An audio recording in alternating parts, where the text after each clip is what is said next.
السلام عليكم ورحمة الله وبركاته.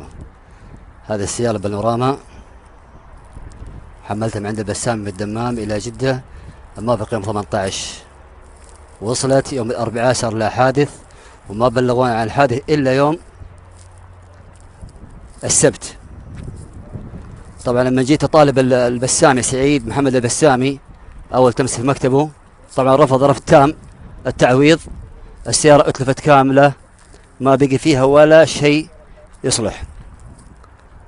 طبعا رفض، قال لابد يكون الشيخ المعارض والتأمين هم المسؤولين عنها، احنا ما احنا مسؤولين عن شيء.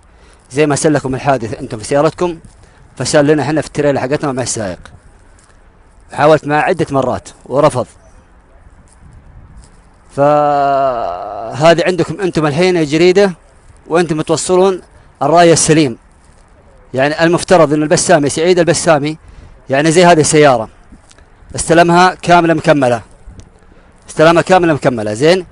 يعني هل يعقل اني استلم السيارة بنصف مبلغ او ربع مبلغ عن طريق شيخ المعارض؟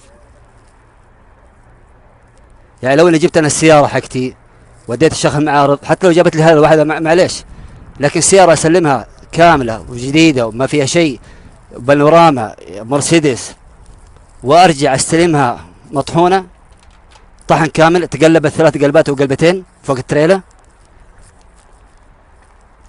حتى ما في تفاهم نهائيا مع سعيد محمد البسامي، نهائيا تفاهم مطلقا ما في، ولا في اي تعاون ولا شيء. التعاون الوحيد هو انه انتظروا التامينات، اذا ما صرفت لكم الشيكات انا اصرف لكم المبلغ حقكم. انا ايش ابغى بالمبلغ حق الشيكات اللي يعطيني اياه هو؟ انا طالب تعويض كامل لسيارتي، او استبدال بالسياره نفسها، او استبدال بسياره جديده. هذا المفترض، لانه هو مؤمن على السيارات، مؤمن على ارواح البشر السواقين اللي عنده. لكن انا ماني مؤمن على سيارتي الا عن طريق البسامي في التحميل. فانا ارجو واسترحم بمشيئة الرحمن انكم تاخذوا الشيء بعين العقل.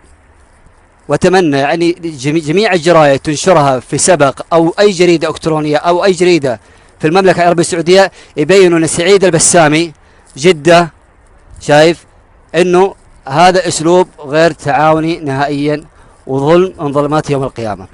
فرجاء رجاء رجاء